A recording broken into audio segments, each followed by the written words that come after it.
સ્ત્રીઓ છે નોકરી કરતી હોય, ધંધો કોઈ બિઝનેસની અંદર હોય, તો એ વખતે દિવસનો થાક હોય, કંટાળો હોય, હવે ઘણી વાર પુરુષ બહુ ફોર્સ કરે કે ના ના આવેગમાં આવીને, પણ જો મનની અંદર થાક છે, કંટાળો છે, અને જો તમે સંતાન પ્રાપ્તિ માટે પ્રયત્ન કરશો અને થાક અને કંટાળાનો ભાવ હશે, તો એવો જ બાળક જન્મશે. તમે પ્રફુલ્લિત હોવા જોઈએ મનથી. તમે બાળકને જન્મ આપવા માટે ખરેખર મનથી તૈયાર હો. જો તમે તૈયાર હો તો જ સારું સંતાન જન્મી શકે.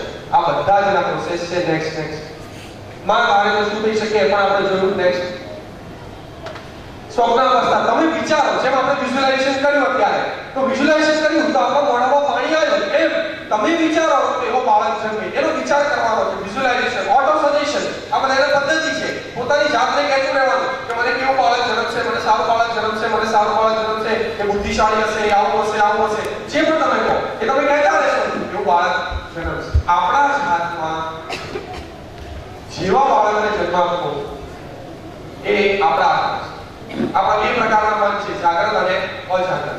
જાગૃત મનમાં આપણે ઓટો સજેશન આપવાના, અર્ધજાગૃત મનમાં વિઝ્યુલાઇઝેશન કરવાનું.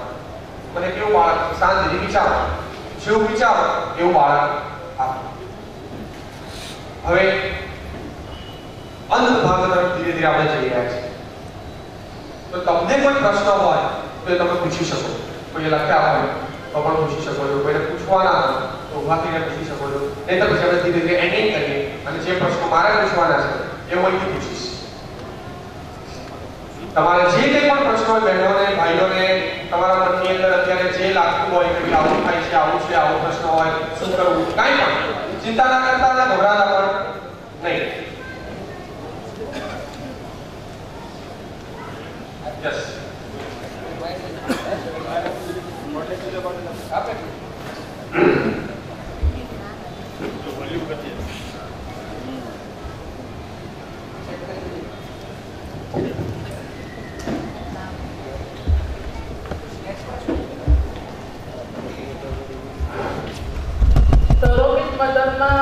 જે બાળક જન્મે છે તે બાળકમાં કેટલા વ્યક્તિના સંસ્કાર આવે? એ બાળકમાં 3 વ્યક્તિના સંસ્કાર હોય. જેનું બીજ છે એના પિતા અને જે માતા છે પાલક માતા. જેટલા વ્યક્તિઓ આપણે જો એવું નથી કે ખાલી માતા પિતાના સંસ્કાર, મેં તમને કહ્યું દાદા દાદીના સંસ્કાર આવે છે, સાસુ સસરા તમારા હોય એના સંસ્કાર એ બાળકમાં જાય. કારણ કે એમને ઘરનું વાતાવરણ છે, ઘરની અંદરની વાતચીત, આ બધું જ બાળક સાંભળી રહ્યું છે. આ બધી જ પ્રક્રિયા ચાલુ છે.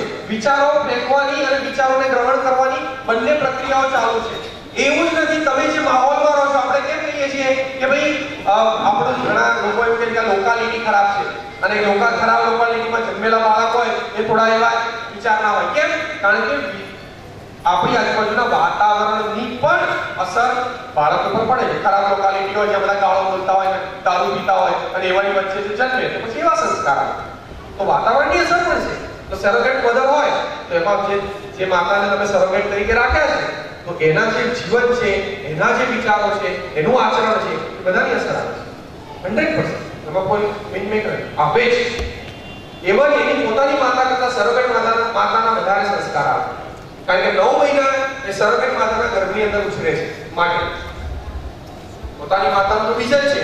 પણ યસ, બીજા કોઈને પ્રશ્ન?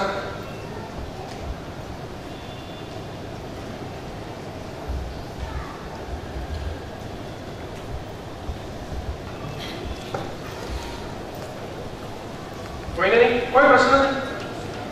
Yes, very good. મારો સવાલ તો ઓડિયન્સને નહીં મળતું. હા. જ્યારે ભણતો હતો સ્કૂલમાં, હા. એ દરવાજા પર એવું લખાવેલું હા. કે બળવાન પુરુષનો જન્મકાળ નથી પણ ઘડાય. હા. ત્યાં દરવાજા પર એવું હતું કે માણસ જન્મ કરે કર્મથી થાય. બરાબર છે. અહીંયા કહે છે કે સુધાર બીજમાં થાય, વૃક્ષમાં નહીં. બરાબર છે. તદ્દન વિરોધાભાસ છે. Okay, very good. કેવી રીતે શક્ય છે? Very good question. હવે આપણે થોડું સમજીએ. કર્મ. માણસ એમણે જે કહ્યું કે કર્મથી મહાન બને છે. માણસ કેવળ પોતાના કર્મથી નહીં પણ પોતા માટે થયેલા કર્મથી પણ મહાન બને છે. આપણે અહીંયા જે વાત કરીએ છીએ કે સુધારો બીજમાં થાય. મેં તમને જે પહેલા ઉદાહરણ આપ્યું કે ઝાડ બની ગયા પછી એમાં કોઈ સુધારો થવાનો નથી, પણ એના જે કર્મ છે આપણે એવું નથી કહેતા કે ભવિષ્ય એનું નસીબ લઈને આવે છે તો ગર્ભ સંસ્કાર હોય જ નહીં. બાળક જો જન્મથી મહાન બને છે તો જો આપણે નસીબની વાત કરતા હોઈએ તો ગર્ભ સંસ્કાર કઈ આવવાનું નથી, પણ કર્મથી મહાન બને છે એટલે કે બાળક માટે તમે કરેલા કર્મ એ એને મહાન બનાવે. બાળક માટે તમે શું કર્મ કર્યું, બાળક માટે તમે શું પ્રયત્ન કર્યો એ એને મહાન બનાવે છે. નહીં કે આપણે વિચારીએ કે ખાલી મારો બાળક સારો આવશે ને સારો આવી જાય એની માટે પ્રયત્ન કરે એ કર્મ છે. એટલે બાળક જન્મથી આપણે ત્યાં હજુ સુધી જન્મ એટલે એવું માનવામાં આવે છે બાળક ઉગવાની બહાર આવ્યો એટલે જન્મ. બાળકનો જન્મ થઈ જાય છે જ્યારે માતાના ગર્ભની અંદર એનો શરૂઆત થઈ ત્યાં જન્મ છે અને એના પછીનું કર્મ એ કર્મથી બાળક મહાન બને છે. એટલે આ સેમ જ વસ્તુ છે, એમાં કોઈ જ ભેદભાવ નથી. કર્મ ખરા પણ માતા પિતાના કર્મ પણ એની સાથે જોડાયેલા છે. માતા પિતા જે કર્મ કરે છે બાળક માટે કરે છે એના લીધે એનો બદલાવ આવે છે. એટલે સુધારો પણ હકીકત એ છે કે બીજમાં સુધારો થાય. તમારે જેવું વાવો એવું લણો. આપણા ગુજરાતીમાં કહેવત છે આપણા બોર્ડ ઉપર જે પણ કઈ એ વખતે લખ્યું હોય બાંગલા ઉપર એમાં આપણે એક ઉદાહરણ છે. આપણે તો એ કહેવત જો આપણા સાહિત્યકારો છે ને હંમેશા છટકી જવાની બધી બારીઓ ખુલ્લી રાખે છે. આપણા સાહિત્યકારો એવું કહે છે કે ન બોલેમાં નવું ગુણ અને બોલે ના બોલે છે. તમને ન બોલતા તો આપણે શું કરવાનું, ન બોલે નવું ગુણ અને આપણે બોલવું બહુ ગમતું શું વિચારવાનું, બોલે ના. એટલે બંને બાજુ બધા સાહિત્યકારોએ ખુલ્લી રાખી છે. એટલે કોઈ એક વિચારધારાને આપણે પકડીને એવું માની લઈએ કે આ જ સત્ય છે તો એવું છે. કર્મ અને નસીબ આ બંને વસ્તુ પણ એવી રીતે જ કાર્ય કરે છે. અહીંયા જે કર્મની વાત છે એ માતા પિતાએ બાળક માટે કરેલા કર્મ, જેમ કોઈ બીજ છે તો એની માટે ખેડૂતે કરેલું કર્મ એને ફળ આપે છે. એ માતા પિતાએ જે કર્મ કર્યું બાળકો માટે જેટલા એને સંસ્કાર આપ્યા એના દ્વારા એનું ઘડતર થાય. મેં કીધું 2% ઘડતર થાય છે. આઈન્સ્ટાઈને ખુદ કીધું છે કે મેં મારા મગજનો ખાલી 2% ઉપયોગ કર્યો છે. મેં મારા મગજનો 2% ઉપયોગ કર્યો એવું આઈન્સ્ટાઈને કીધું. તો 2% માંથી ફેરફાર થઈ શકે છે પણ જો તમે 80% માં કરો તો રિઝલ્ટ કઈ જુદું વધારે સારું હોય. આપણે 2% માં તો કરવાનું છે એની માટે તો બધા કરીએ છીએ. સારી સ્કૂલમાં મૂકીએ છીએ, સારા ટ્યુશન ક્લાસીસ કરાવીએ છીએ, ઘરની અંદર સારી સારી વાતો કરીએ છીએ, આ બધું જ છે. પણ જે ડેવલપમેન્ટ અંદર થાય છે એમાં પણ આપણે પ્રયત્ન કરવાની જરૂર છે. એટલે તમારો પ્રશ્ન એકદમ પરફેક્ટ છે પણ વિચારસરણી થોડી આવી છે. યસ, બીજું કોઈ?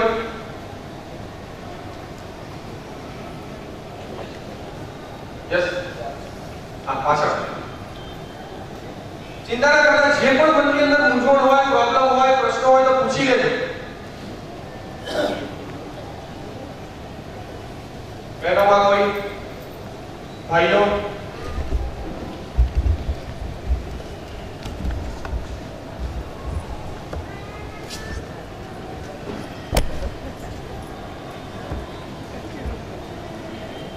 કોઈ નહીં? હા, બધા બધું સમજાઈ ગયું એટલે એવું થાય ને. 2 વખત પ્રશ્ન ના થાય, કાં તો કઈ ના સમજાય તો પ્રશ્ન ના થાય, કારણ કે પૂછવું શું મેં સમજાવ્યું નથી, અને કાં બધું સમજાઈ ગયું એટલે પ્રશ્ન થાય. એટલે મારે શું સમજવું, કાં તો તમને બધું સમજાઈ ગયું અને કાં કશું સમજાવ્યું. પણ હું એવું માનું છું બધું સમજાઈ ગયું. B positive. છતાં જે પણ તમે એવું ના વિચારતા કાં તો મારો સમાજ છે હું આવો પ્રશ્ન પૂછીશ તો કેવું લાગશે, સમાજના લોકો શું કહેશે. હવે આપણે સમાજથી થોડા આગળ એક સારા સંતાનની પ્રાપ્તિ માટેના પ્રયત્નો કરીએ છીએ. સમાજે જો આવું ગોઠવણ કરી છે, હવે એક મંચ ઉભો કર્યો છે જેમાં આપણે આપણી મૂંઝવણો, આપણા પ્રશ્નોની ચર્ચા કરી શકીએ, તેમાં આપણે ચર્ચા કરવી. નહીં કે આપણે ખાલી બસ બેસીને આમ સાંભળીએ. તમને એવું લાગતું હોય કે કંઈક પ્રશ્ન છે, મૂંઝવણ છે તમારા મનની અંદર, યુ કેન આસ્ક. યસ, હા લખીને. તમને એવું લાગે તો લખીને મોકલો. મારી પાસે છે, મેં તમને શરૂઆતમાં જ કીધું હતું. તમારા જે પેડ છે એની અંદર તમે લખીને આગળ મોકલો. જો ઉભા થઈને પૂછું એના કરતા લખીને. યસ,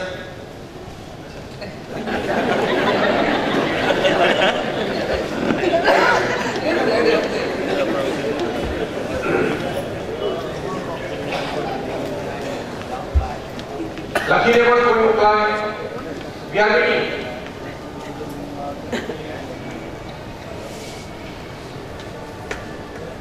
કોઈ લખે છે ખરું? એમાં તો ખબર જ નહીં પડે.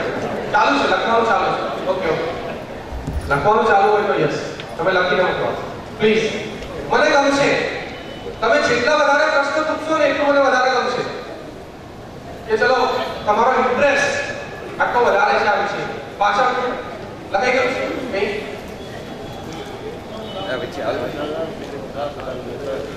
જેને લખાઈ ગયો ભાઈ આપણે છે મેં કાગળ આપી દે. નામ જાહેર કરવામાં નહીં આવે, ચિંતા ના કરતા. કોણે પ્રશ્ન પૂછ્યો ઘણા નહીં, કોઈ નામ જાહેર કરશે તો અમારું જાહેરમાં અમારું સન્માન કરવામાં આવશે એવું નહીં થાય, ચિંતા ના કરતા. બે વિષય પડે તમારા મનના મૂંઝવતા કોઈ પણ પ્રશ્નો કહો, આપણે મર્યાદામાં રહીને એના જવાબો આપીશું. ચલો એક પ્રશ્ન આવી ગયો છે અને બીજા જે લખતા હોય ચાલુ રાખે. Very good. હવે જે બાળકો મોટા થઈ ગયા એમાં શું કરવાનું? સાચી વાત.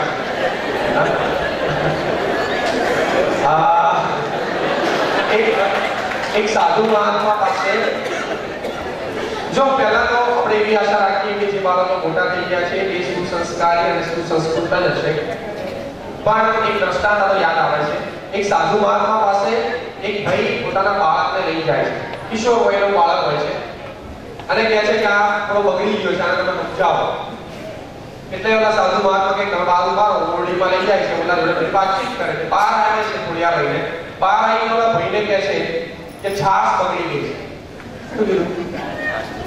દૂધ બગડી જાય તો કંઈ થાય, તમે એમાં હલવો બનાવી શકો કે બીજું કંઈ પણ કરી શકો, પણ છાસ બગડી જાય તો એને ફેંકી જ દેવાની હોય.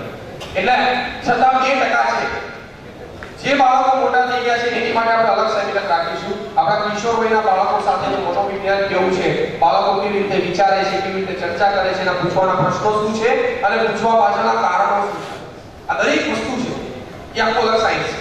પણ એની માટે આપણે આખું સેમિનાર પર ચર્ચા જલ્દી કરવી પડે. પણ મોટા થયેલા બાળકોને પણ આપણે સમજાવી શકીએ, આપણે ભણતર કરી શકીએ. 2% છે, 2% ઘણું છે, કારણ કે અત્યાર સુધી આપણે 2%માં જ રહીએ છીએ.